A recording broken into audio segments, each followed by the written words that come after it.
नमस्कार दोस्तों, मैं उमाकांत स्वागत करता हूं आप सभी का यूके सर यूनिक शिक्षा में। आज हम प्रोसेसर जैसे कि मोबाइल फ़ोन या जो है सीपीयू में जो प्रोसेसर लगते हैं उसके बारे में बताने वाले हैं। क्योंकि आपको जब आप फ़ोन खरीदते हो या कंप्यूटर खरीदते हो तो आपको सबसे बड़ी कन्फ्यूजन ये होती है कि कौन सा फ़ोन खरीदें। कुछ लोगों को तो अभी ये भी नहीं है, सिर्फ उन लोगों को ये पता होता है कि मेमोरी कितनी है, रैम कितना है। दो चीज़ लोग देखते हैं और फ़ोन खरीद लेते हैं। सिर्फ मेमोरी और उसमें जो है यानी कि रोम और रैम देख करके ही जो है फ़ोन खरीद लेते हैं, लेकिन उसमें ये नहीं देखते हैं कि उसका सीपीयू कौन सा है और ये सीपीयू की क्या क्वालिटी होती है या ये सीपीयू जो है क्या होता है। तो दोस्तों आज उसी के बारे में हम जो है बात करने वाले हैं कि आप जब भी सीपीयू खरीदने जाते हो तो आपको सबसे ज़्यादा प्रॉब्लम होती है जब आप सुनते हो कि ये जो है क्वाड कोर है, ये डुअल कोर है या जो ऑक्टा कोर है, तो आपको बहुत ज़्यादा कन्फ्यूजन होती है कि ये होता क्या है, ये कोर है क्या। तो आज हम उन कोर के बारे में जो है बात करने वाले हैं कि ये कोर क्या होता है और किन कंपनियों के द्वारा बनाया जाता है और कौन कौन से कोर आज के समय में जो है यूज़ हो रहे हैं। तो आइए दोस्तों जो है ये वीडियो हम शुरू करते हैं।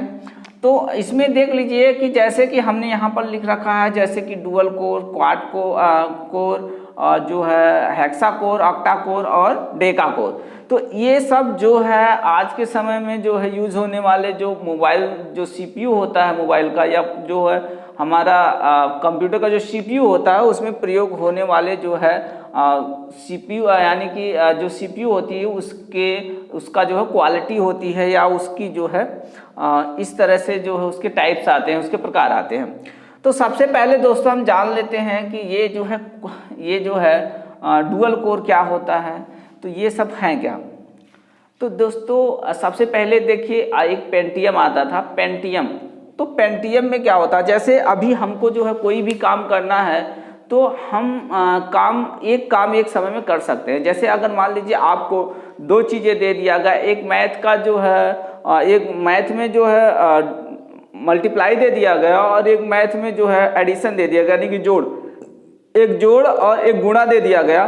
तो क्या दोनों एक साथ आप कर सकते हो? नहीं कर सकते हो दोस्तों, क्योंकि हमारे पास एक ही मस्तिष्क है। या आप कभी कभी ऐसे ही चेक कर लीजिए कि अगर आप कोई चीज़ लिख रहे हो, अब उसमें लिखने में लिख रहे हो दूसरा कुछ और जो है हमको जो है और दूसरा कुछ सोचना पड़ जाए, तो हमको दो चीज़ें एक बार में हम नहीं सोच सकते। जब सोचेंगे एक बार में एक ही चीज़ सोच सकते हैं।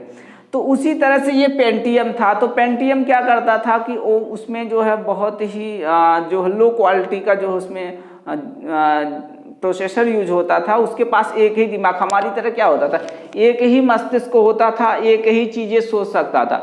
लेकिन जब डुअल कोर दोस्तों आया तो डुअल कोर में क्या होता था, दो मस्तिष्क। जैसे मान लीजिए ये हमारा है सीपीयू, ये हमारा सीपीयू है और ये कौन सा सीपीयू है, डुअल कोर का, डुअल कोर का। तो इस डुअल कोर के सीपीयू में क्या हो रहा है, क्योंकि अगर एक समय में अगर कंप्यूटर को दो काम दे दिया गया तो क्या होगा, कंप्यूटर हैंग हो जाएगा, रुक जाएगा, क्योंकि एक समय में एक ही काम कर सकता है। तो इसका जो प्रोसेसर बनाया गया, उसका जो सीपीयू बनाया गया, उसको दो भागों में बांट दिया गया, यानी कि इसको दो मस्तिष्क दे दिया गया। इसके पास देखिए दो मस्तिष्क है, एक ये है एक ये है। यानी कि एक अगर गुणा कर रहा है तो दूसरा जो भाग भी कर सकता है, यानी कि अगर एक जोड़ रहा है तो दूसरा घटा भी सकता है। यानी कि एक समय में अगर आप दो काम यानी कि दो कमांड दे दिए डायरेक्ट, तब भी वो कर सकता है। तो एक इस वाले मस्तिष्क को करेगा, एक इस वाले से करेगा, यानी कि दोनों दो तरह के हैं। तो इस मस्तिष्क से एक अलग काम, इससे एक अलग काम, एक ही समय में दो काम, यानी कि अब कंप्यूटर हैंग नहीं होगा, यानी कि इसके पास दो मस्तिष्क आ गए। इसके बाद जो है दूसरा हम देखते हैं क्वाड कोर क्या होता है। तो ये देखिए क्वाड कोर का ये सीपीयू है। देखने में आपको ऊपर से एक जैसा दिखेगा, यानी कि जैसा ये दिखेगा वैसा ये भी दिखेगा। ये जो हम बता रहे हैं कि इसके दो मस्तिष्क होते हैं, उसके अंदर छुपा होता है, ना कि ऊपर से दिखता है कि एक इधर आईसी लगा है प्रोसेसर का, एक इधर आईसी लगा हुआ है, ऐसा नहीं होता, एक होता है। और ये देखिए क्वाड कोर में क्या होता है, तो क्वाड कोर में जो है यहाँ पर 4 होता है। ये देख लीजिए, ये दोस्तों ऐसे 4 मस्तिष्क होंगे। एक ये होगा, यानी कि ये वाला जो है प्रोसेसर, यानी कि P1, P2, P3, P4, यानी कि यहाँ देखिए 1 प्रोसेसर, 2 प्रोसेसर, 3 प्रोसेसर, 4 प्रोसेसर, यानी कि जो क्वाड कोर CPU होगा तो एक के CPU के अंदर 4 प्रोसेसर लगे होंगे। अब आप 4 तरह का उसको काम दे दो, 4 टास्क को एक साथ वो कर सकता है। यानी कि आप जो है गाना भी सुन रहे हो और उसमें जो है टाइपिंग कर रहे हो, उसके साथ जो है आप जो है डाउनलोडिंग भी लगा दीजिए, यानी कि सारे काम एक साथ वो करना शुरू कर देगा। तो इस तरह से ये होता है जो है क्वाड कोर, यानी कि इसके पास जो 4 मस्तिष्क होते हैं, एक समय में ये क्या है 4 काम कर सकता है।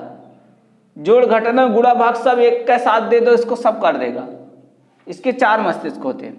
इसके बाद आता है हेक्साकोर दोस्तों। तो हेक्साकोर में क्या होता है कि हेक्साकोर में इस तरह से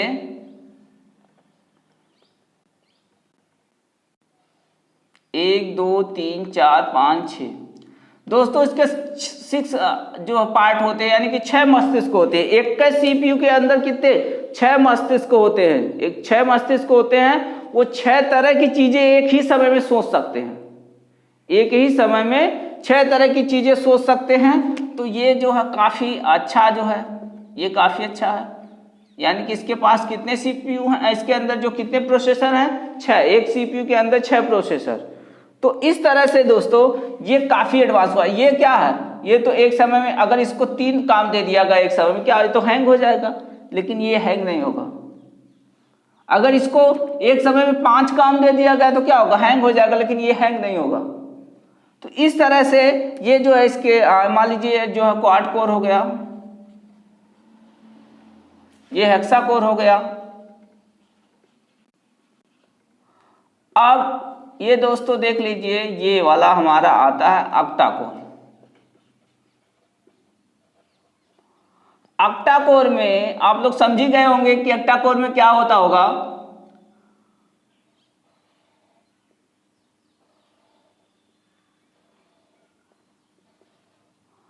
इसके पास 1 2 3 4 5 6 7 8, इसके पास 8 मस्तिष्क हैं।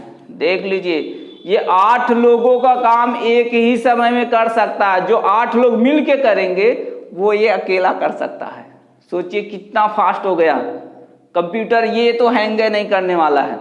आप करते जाओ, कितना एक व्यक्ति कितना एक बार में कितना टास्क पूरा कर सकता है, ज़्यादा से ज़्यादा 2 3 4। ये तो कभी नहीं हैंग हो पाएगा। यानी कि जो ऑक्टाकोर है वो काफ़ी अच्छा प्रोसेसर है। ये इसको हैंग करवाने के लिए तो कई लोगों को मिलकर एक ही साथ काम करना पड़ेगा, तब ये जाकर के हैंग होगा। यानी कि एक लोगों को काम करने से ये हैंग नहीं होने वाला है प्रोसेसर। बहुत ही तगड़ा प्रोसेसर है। इसके बाद देख लीजिए सबसे तगड़ा वाला आने वाला है। ये सबसे तगड़ा प्रोसेसर है डेकाकोर।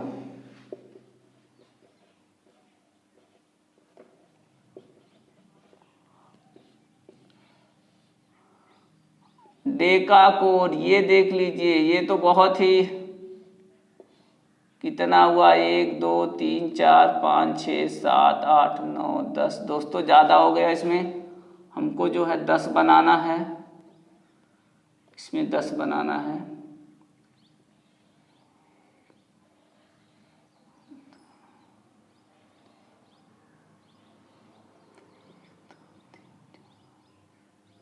अब ये देख लीजिए दोस्तों 10 हो गया। इसमें 10 प्रोसेसर लगे हैं, 1 2 3 4 5 6 7 8 9 10। ये देख लिए सबसे जबरदस्त। एक ही कंप्यूटर के अंदर 6 मस्तिष्क यानी कि 6 प्रोसेसर की पावर है।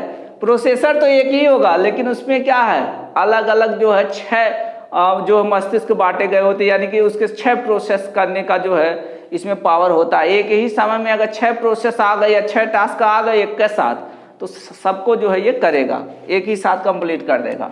तो ये था हमारा जो है प्रोसेसर क्वालिटी। तो आप जब भी मार्केट में जाना तो ये चीज़ जरूर ध्यान देना कि उसका प्रोसेसर कौन सा है, यानी कि उसका जो CPU लगाया गया है मोबाइल फ़ोन का, वो कौन सा प्रोसेसर यूज़ कर रहा है। अब दोस्तों ये बता दे रहे हैं कि ये ऐसे बदलता है कैसे। और एक चीज़ और आप देखते हो तो इसमें जो लिखा होता है कि जैसे second generation, third generation, fourth generation, 8 generation, ये जनरेशन्स क्या होता है। देखिए दोस्तों कि ये जो हमारा जो है डुअल कोर है या क्वाड कोर है, हेक्सा कोर, ऑक्टा कोर है, ये कब चेंज होता है, कब बदलता है, कब हमारा डुअल कोर से क्वाड कोर कब बनाया जाएगा। तो इसमें देखिए दोस्तों 10 ज़्यादातर जो है कि 10 जो जनरेशन्स होते हैं। जैसे इसमें क्या होगा, इसमें जनरेशन में क्या होगा कि इसमें थोड़ी थोड़ी चेंजिंग होगी। जैसे मान लीजिए इसमें डुअल कोर में तो जो पेंटियम था, पहले पेंटियम था, तो पेंटियम ख़त्म होने के बाद जो है डुअल कोर आया। तो डुअल कोर फर्स्ट जनरेशन, तो फर्स्ट जनरेशन में क्या हुआ कि इसमें थोड़ी सी चेंजिंग हो गई। जो हमारा जो पेंटियम था उससे थोड़ी सा अंतर हुआ, तो इसका जो है डुअल कोर का फर्स्ट जनरेशन बना। अब इसमें थोड़ी सा और अंतर होगा, यानी कि इसमें देखिए क्या होता है कि इसमें जैसे मान लीजिए हमारा प्रोसेसर है, सीपीयू बनाया गया है, तो उस सीपीयू में बहुत सारी चेंजिंग नहीं होती है। तो जैसे जैसे लोग मॉडिफाई करते रहते हैं, जैसे जैसे उसमें चेंज करते रहते हैं, बदलाव लाते रहते हैं, उसी हिसाब से क्या होता है जनरेशन चेंज होता रहता है। मान लीजिए आज हमारे मोबाइल फ़ोन में जो है कुछ ऐप्स हैं और वो ऐप्स खोलने का अलग तरीका दिख रहा है, या फिर जो है उसमें अलग तरीके से काम कर रहे हैं, और कल जो है क्या होगा कि उसी को अगर हम अपडेट कर देंगे तो क्या होगा, तो अपडेट में वो दूसरे तरह से दिखने लगेंगे, ऐप का डिजाइन वगैरह भी चेंज हो जाएगा, और जो है ऐप का जो लोगो वगैरह थोड़ा सा हो सकता है इम्प्रूव हो जाए और अच्छा दिखने लगे। तो इस तरह से होता है। तो उसी तरह से सीपीयू में होता है। सीपीयू में क्या होता है कि इसमें सुधार होता रहता है। जैसे जो कमियां मिलती हैं वो धीरे धीरे धीरे कमियां जो है सुधार करते रहते हैं। जैसे एक कमी का सुधार हुआ तो एक ठो जनरेशन बदल जाएगा, अब 2 कमी का सुधार हुआ तो 2 जनरेशन हो जाएगा, यानी कि इसमें एक कमी जो सुधारी गई तो एक फर्स्ट जनरेशन, और अगर 2 कमी सुधारी गई तो सेकंड जनरेशन आ जाएगा। दोस्तों सेकंड जनरेशन आ गया। फिर इसके बाद और कमी सुधारी गई, मान लीजिए 3 कमी सुधारी गई तो थर्ड जनरेशन आ गया। तो इसी तरह से कितने जनरेशन कहाँ तक सुधारा जाता है, 10 तक। यानी कि अगर 10 कमियां सुधारी गई या और भी ज़्यादा कमियां, इससे कमियां से मतलब नहीं है जैसे उसमें जितनी बार सुधार होता है, ये कमियां से मतलब नहीं होता है दोस्तों कि कमियां कितनी सुधारी गई, जितनी बार सुधारी जाए। तो जैसे जो है इसमें अगर 10 बार उसमें सुधार हुआ, या जो है बहुत सारे सुधार हुए लेकिन 10 बार सुधार हुए, तो 10वीं बार क्या होगा, 10 जनरेशन आ जाएगा, 10 जनरेशन आ जाएगा। तो दोस्तों इस तरह से होता है इसमें। अब इसमें क्या होगा, 10 जनरेशन के बाद ना क्वाड कोर बन जाएगा। अब क्वाड कोर फर्स्ट।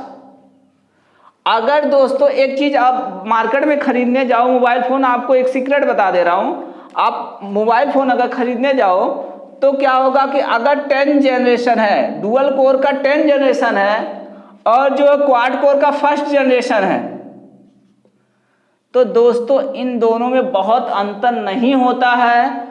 अगर ये फोन आपको महंगा क्वाड कोर का फर्स्ट जनरेशन आपको अगर 10,000 का मिल रहा है और डुअल कोर का जो है 10 जनरेशन आपको जो है 8,000 में मिल रहा है, तो दोस्तों आप ये 8,000 वाला फोन लो, ये 10,000 का फोन मत लो।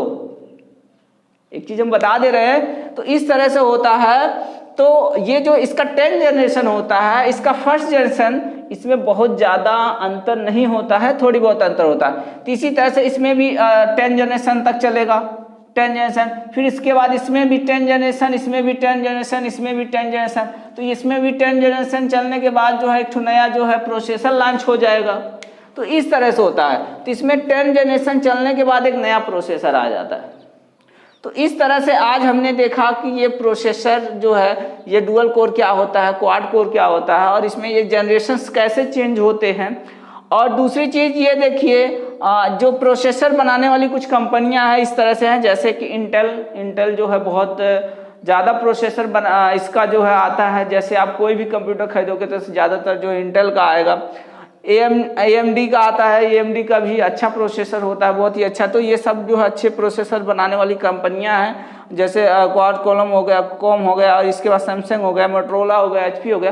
तो ये सब जो है जो प्रोसेसर बनाने वाली कंपनियां हैं। तो इस तरह से जो है हम कोर के बारे में इसी तरह से जानेंगे कि ये कोर होता क्या है और ये कैसे इसके जनरेशन चेंज होते हैं। दोस्तों, अगर ये हमारी वीडियो जो है पसंद आई हो तो इसे लाइक करें, अन्य लोगों के साथ शेयर करें, और हमारी नई वीडियो की जानकारी पाने के लिए जो हमारे चैनल को सब्सक्राइब करें और बेल आइकन पर जरूर क्लिक करें। धन्यवाद।